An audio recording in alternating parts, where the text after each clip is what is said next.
Hi, and welcome back to my workshop. This one's a little different than most of my structure builds. This time I decided to take on building a wooden boxcar from LaBelle. And it's something that I haven't built before, but that can make for a good learning experience. I've done almost 100 wooden structures over the last couple decades, and most of them are on my YouTube channel. I've also done quite a few plastic rail cars. Most of them are on my layout, and the rest are scattered on shelves around the basement. But I've never tried anything like a wooden freight car. And it's something that I had always thought it took a master builder to put together. And I wanted to see what I could do with one. The first thing I found was that I had a lot to learn. What I picked up was a LaBelle Illinois Central 40-foot boxcar and a set of trucks to go with it. And this shows pretty much what it's supposed to look like, except for a different road name. And this is what I had inside the box. Doesn't quite look like a boxcar yet, does it? But I got started where the instructions said to start. And that meant cleaning up the metal casting of the queen posts.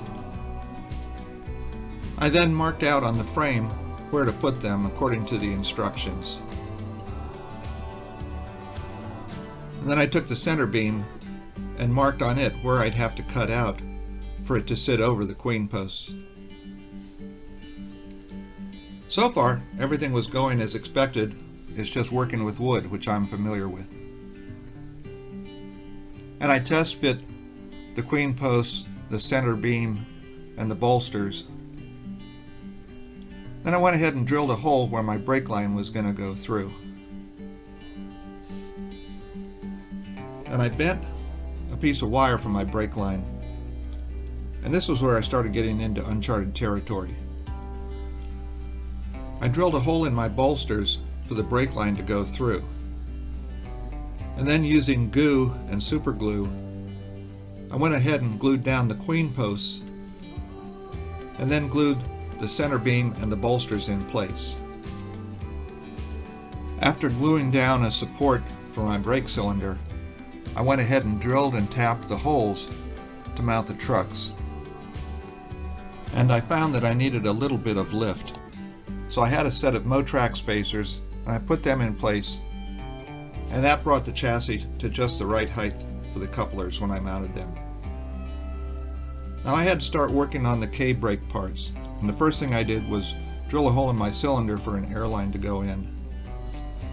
But this is where I had a large lack of knowledge about how K-brakes worked, so I had to do a lot of studying before I started building them.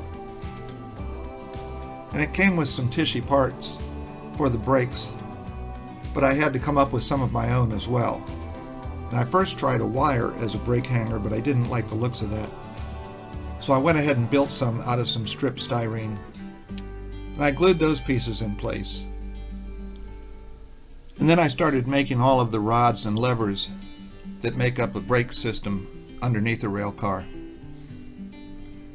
I was mostly following diagrams and pictures and what I had read about how they work. And I think it came out good enough for my first attempt.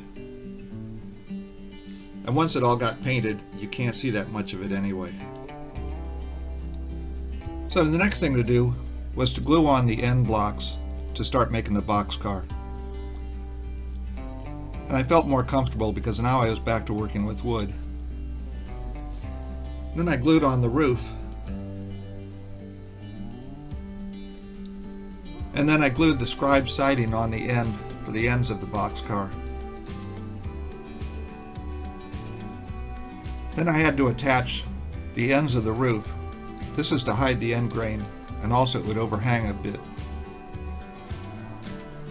I glued them in place. Then after they were dry, I shaped them to the contour of the roof, both on the top and underneath it.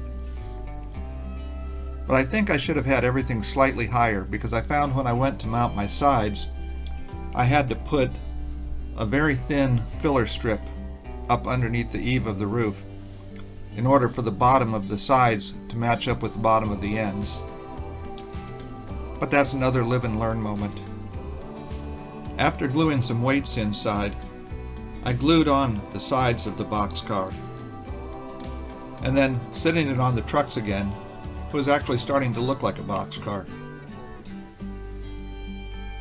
Next thing I did was I cut out where the coupler pockets would go, and I started mounting the end doors on the boxcar. Then I started mounting the side doors, again going by the instructions. Something I noticed is that wooden boxcars don't come with the same door detail that our injection molded boxcars do. I glued on the roof pieces, and making sure that they had an equal overhang on both sides, I then cut off the ends to match the overhang. Then I came back and glued on the other roof pieces, trying to hide the seam in the middle as much as possible. Now I started on the roof walk, and I made all of the supports by cutting the strip wood using my Ultimation slicer. And I actually did math to figure out where they were all supposed to go, and that was painful. But I went ahead and marked on the bottom side of the roof walk where each one should be mounted. I've seen other people mount the supports onto the roof of the boxcar and then mount the roof walk onto that. I may try that at some point. Once that was in place, I gave it my first coat of Boxcar red that I was going to paint it. Then I painted the underside a basic black, but I may have put it on a bit heavy. Now I started mounting the door hardware that came with the kit in place, again going by the instructions. I wish I had had a boxcar photo to go by for this particular car, but I couldn't find one. I glued on the corner supports after bending the pieces. Then I drilled the holes and put in the grab irons that came with the kit. But I wanted a few extra grab irons in other places, so I have a wire bender that I used to make some extra grab irons, and I drilled and attached them to the roof using a spacer. And then on the underside, I had a set of stirrup steps that I mounted underneath the hand grabs. Now it was time to start to work on some of the end brake assembly. And again, the pieces that came in the kit were what I used along with some wire. I first glued on the support for the bottom of the brake shaft, and then glued on the platform and the upper support and the air release valve. Then on the other side, I ran a little piece of chain from the handbrake back to the bolster where it would be hidden by the truck. At this point, I put my final coat of Boxcar red onto it. And this was a new paint that I was trying out. And at first I thought it might be a touch thick, but without thinning it, I went ahead and sprayed it, and I really like its coverage. So after I let that dry for a long time, I went ahead and put a gloss coat on in preparation for putting on the decals. I've done plenty of decaling on plastic cars and locomotives, but this is the first wooden one that I did. And it's a fair bit trickier. I cut the decals close to the lettering and used Solvaset to settle it down, and then sliced through where the boards are once everything had dried. But hiding the edge of the decal film was still a little difficult. But once I was done, I coated it with some Tamiya matte spray. And after that had dried, most of the decal film was pretty well hidden. Now I went ahead and started doing some weathering on it. And I used pan pastels because it wasn't going to go on my layout. It's going to sit on a shelf most of the time, and it won't get handled much. Then I did a little bit of weathering on the trucks and on the couplers. The only thing I still have to add to it are some coupler cut levers. But I ran out of those, and I have some more on their way. And I will say this was quite a learning experience, and I've learned a lot more about boxcars and about brake systems and just what it takes to build one of these older wooden cars. And I'm happy I'm done with it, and I want to thank you for watching.